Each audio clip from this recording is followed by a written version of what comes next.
পৃথিবীতে সবচাইতে শ্রেষ্ঠতম দোয়ার স্থান হলো মা বাবা।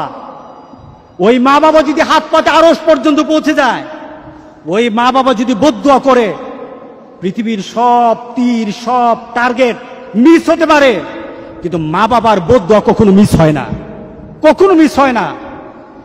আর সন্তান মা বাবার জন্য যখন দোয়া করে, পৃথিবীর কোনো হুজুর, পৃথিবীর কোনো বুজুর্গ ব্যক্তির দোয়া কবুলের ব্যাপারে সন্দেহ থাকতে পারে, কিন্তু সন্তান যখন মা বাবার জন্য দোয়া করে, এই দোয়া আল্লাহ ফেলে দেয় না। সুবহানাল্লাহ। কারণ মা বাবার এই দোয়াটা শিখিয়ে দিয়েছেন স্বয়ং আল্লাহ সুবহানাহু ওয়া তাআলা, রব্বির হামহুমা কামা রব্বায়ানি সগীরা। আপনি কবরে থাকবেন, আপনি প্রত্যেক নামাজে আপনার সন্তান দোয়া করবে আপনার জন্য, রব্বির হামহুমা কামা রব্বায়ানি সগীরা। পড়েন, মা বাবার জন্য দোয়া করেন প্রতি নামাজে বলেন মা বাবার জন্য, রব্বির হামহুমা কামা রব্বায়ানি সগীরা। আপনি দোয়া করেন, দেখবেন আপনার দোয়ার কারণে আপনার সন্তান আপনার জন্য দোয়া করছে। আপনাকে আল্লাহ যেন এমন সুযোগ করে দেয়, এমন কুলাঙ্গার সন্তান যেন আমাদের সন্তানগুলো আল্লাহ না বানায়। সবাই বলেন আল্লাহুম্মা আমিন।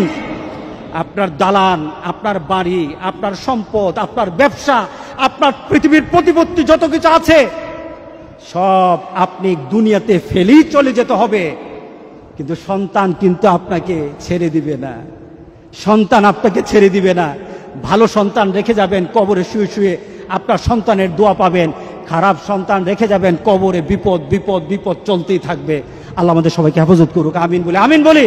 আল্লাহু আল্লাহু আল্লাহ।